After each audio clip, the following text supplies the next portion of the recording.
Hello and welcome to another lesson in SOLIDWORKS.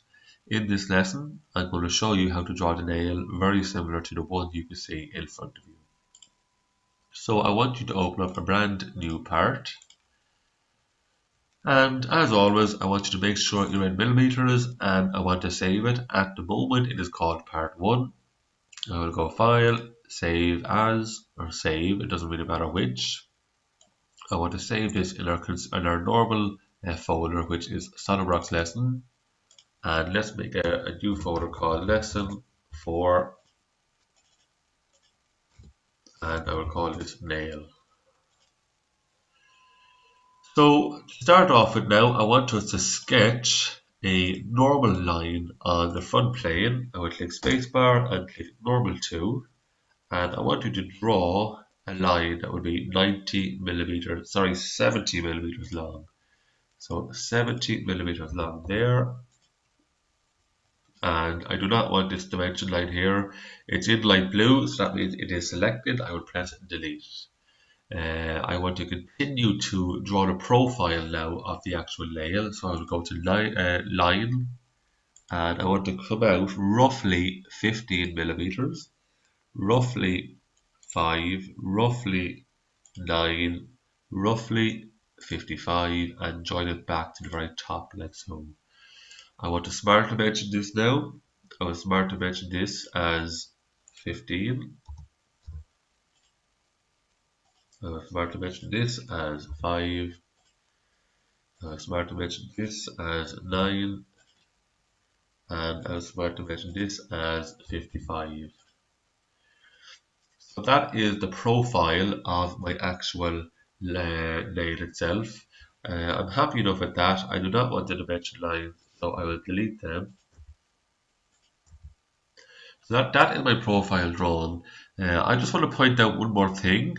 It's very important that when we go to use our revolved boss base command, which we will use in a moment, that our object is fully enclosed. So what that means is every line joins to the next line.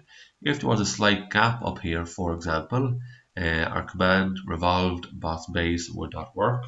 So I want to go into features and click revolved boss base, and it is asking us for an axis of revolution, which will be this line here, and you can see that automatically it is previewing what the object will look like. So it is going to revolve this profile around this line. If ever you see yellow in SOLIDWORKS, it generally means preview. I am happy with that. I will confirm that by clicking OK or my green tick button.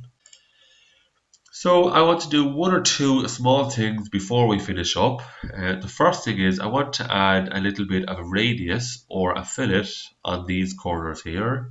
So within features and within fillet, I want you to click the down arrow and click fillet.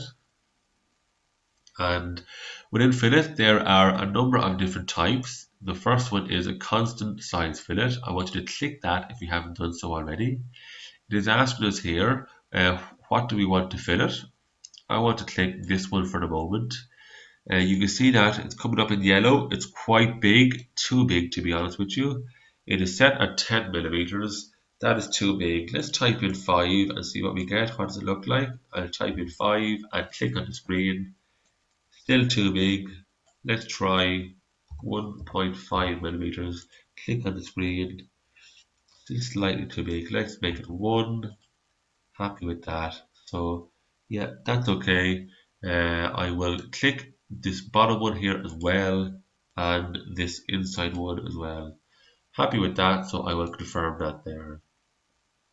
So you can now see we have a nice little fillet here, here, and here. So I'm going to click the save button just to save my work there, and I'm going to make sure that, let's have a quick look in isometric. The last thing I want to do before I finish this is I want to add a little bit of color to the actual object. So within appearances, scenes and decals, I will press the button. I will go to appearances. Let's go to metals and let's click nickel for example. And I'm going to click satin finished nickel. So I click that and I can drag it over, and it's asking us where do I want to actually put it onto. I want to put it onto the object, so the body.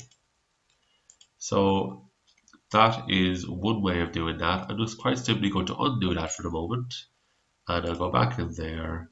And another way of doing it is double clicking the object, double clicking satin finish nickel, and you'll notice that the object changes as well. Okay, the whole object changes as well. So that is the end of this lesson.